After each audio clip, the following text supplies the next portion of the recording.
Hola, ¿qué tal amigos? Bienvenidos a nuestro segmento de entrevista de Todos Noticias Digital. En esta ocasión me encuentro con la defensora de derechos humanos del colectivo de derechos humanos Nicaragua Nunca Más. Ellos estuvieron trabajando de cerca en lo que fue la documentación de las violaciones a los derechos humanos en Nicaragua y se vinieron junto con un grupo de defensores de derechos humanos al exilio a Costa Rica para constituir lo que hoy se conoce como el Colectivo de Derechos Humanos Nicaragua Nunca Más, una nueva plataforma de denuncias ante la comunidad internacional precisamente de violaciones a derechos humanos en contra del pueblo nicaragüense por parte del régimen de Nicaragua. En esta ocasión vamos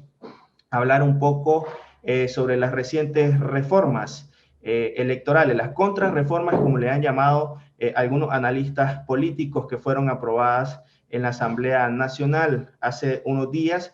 y que ayer, precisamente después de la juramentación de los nuevos magistrados del Consejo Supremo Electoral, lanzaron precisamente un calendario donde ya precisamente hay fecha específica para la inscripción de candidatos a la presidencia para estos comicios electorales este próximo 7 de noviembre. Pero ¿cómo viene esto a afectar precisamente al pueblo nicaragüense cuando se violentan los derechos humanos, cuando no hay la libertad de movilización precisamente en el país y cuando hay más de 70,000 nicaragüenses exiliados en Costa Rica y en diferentes partes del mundo? Personas que tuvieron que salir a buscar protección internacional porque se estaban violentando sus derechos humanos, algunos que sufrían persecución, otros que fueron encarcelados y algunos que todavía se encuentran en las cárceles de Nicaragua precisamente por pensar diferente y por alzar su voz en contra de la injusticia que comete el gobierno o el régimen de Daniel Ortega. Wendy Flores, bienvenida a este espacio. Gracias, Roberto, por la invitación a este programa, a esta entrevista. Primero que todo, decirte que efectivamente un grupo de defensores del CENID nos venimos a Costa Rica para resguardar y proteger nuestra vida, nuestra integridad personal y nuestra libertad en diciembre de 2018, justo después de la cancelación y allanamiento de las oficinas del CENID y de un contexto súper difícil en el que la persecución a los defensores y a los periodistas se había agudizado en Nicaragua y era pues obviamente necesario resguardarse. Acá nos encontramos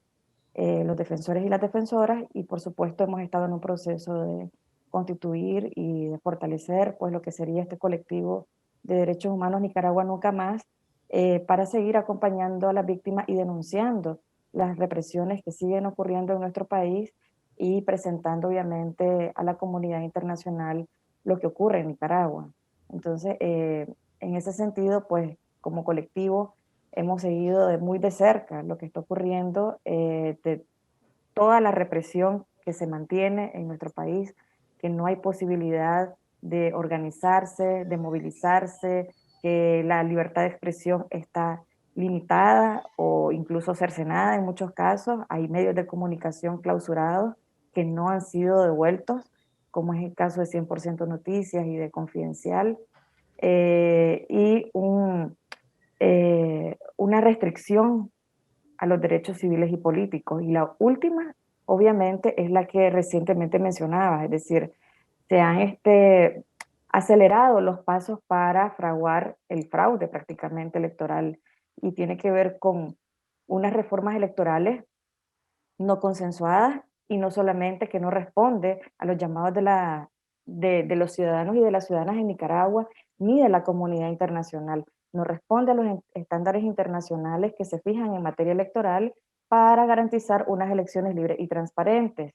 Establece, por ejemplo, el tema de un acompañamiento electoral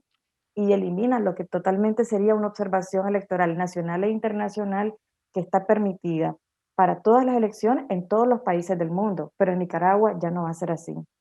Y esto es uno de los llamados que hacía la comunidad internacional, que se garantizara y se permitiera y se garantizara la observación electoral nacional e internacional.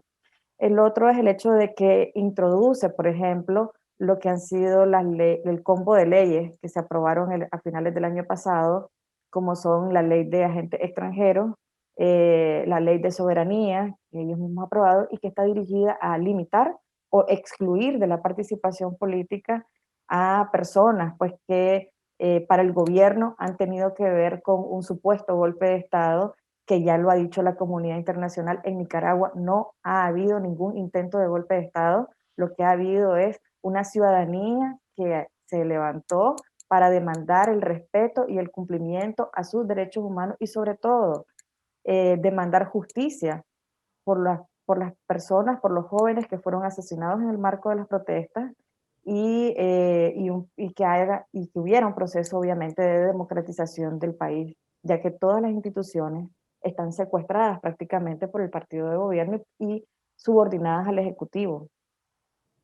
Bueno, En y ese esta, sentido, ujú. perdón Roberto, lo que te quería decir es que hemos visto en los últimos días cómo de forma acelerada aprobaron ya eh, una reforma electoral, una elección de magistrados de Corte Suprema Electoral, perdón, de Consejo Supremo Electoral, que, cuya elección de funcionarios obedece a los intereses del Ejecutivo. Y obviamente el día de ayer ya hicieron circular un calendario electoral que pues establece unos plazos y unas condiciones realmente que no garantizan pues, un proceso de participación política ni de partidos, ni de movimientos, ni de alianzas.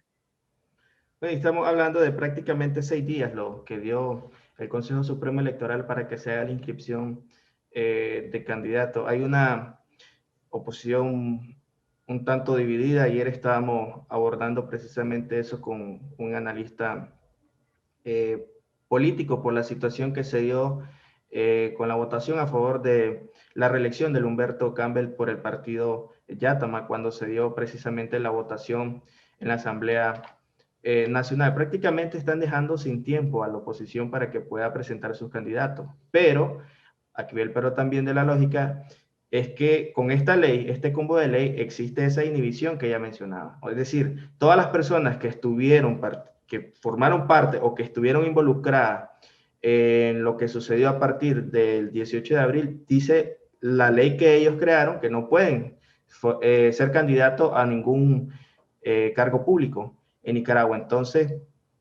¿contra quién prácticamente se va a enfrentar el régimen de Daniel Ortega? Esto es prácticamente una clara violación a los derechos humanos de los precandidatos, de los que quieran aspirar a la presidencia y a aportar a la transición hacia la democracia. Sí, por eso te decía que han sido pasos para asegurar lo que sería no solamente un fraude electoral, sino también asegurar la continuidad en el poder, impidiendo una verdadera elección libre y transparente en nuestro país. Y la elección debe ser por el ciudadano o por la ciudadana, ¿verdad?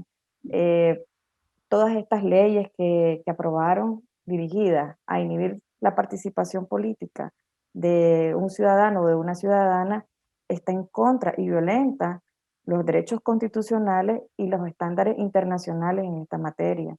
Es decir, no deberían de haber obstáculos ni limitaciones o impedimentos para la participación política, sobre todo en un proceso altamente cuestionado y además que demanda de la comunidad internacional unas reformas abiertas, libres, es decir, que puedan garantizar este proceso. No lo ha habido, ha sido todo lo contrario. Y para agregar, pues, es decir, al tema de impedir no solamente la participación a nivel individual en el marco de estos partidos o de alianzas, es el hecho de que también les inhibe y les limita para el financiamiento, utilizando esta misma ley de agentes extranjeros y utilizando y cambiando en la reforma electoral la posibilidad de recibir pues fondos de incluso pues del exterior, cosa que antes también estaba permitida. Es decir, una persona que se encuentra fuera del país podría haber hecho alguna donación, no lo pueden hacer ahora dentro del país. A las personas que trabajan eh, prácticamente fuera del Estado o que perciben fondos de la cooperación no pueden hacer ningún tipo de donación de manera individual, por ejemplo. Es decir, hay una serie de limitaciones que vienen estableciendo todas estas leyes eh, que incluyeron también dentro de la reforma electoral para obstaculizar este proceso de participación política. Pues, Y sí, y también el hecho de que se incluye en la reforma electoral el que la Policía Nacional tenga facultades para regular y para negar incluso una movilización o realización de actividades en torno a la campaña electoral es algo que tampoco teníamos en el pasado y ahora lo han incluido y lo que demuestra es que se mantiene el estado policíaco en nuestro país. claro, porque aún sin ley, eh, la policía no dejaba incluso que se concentrara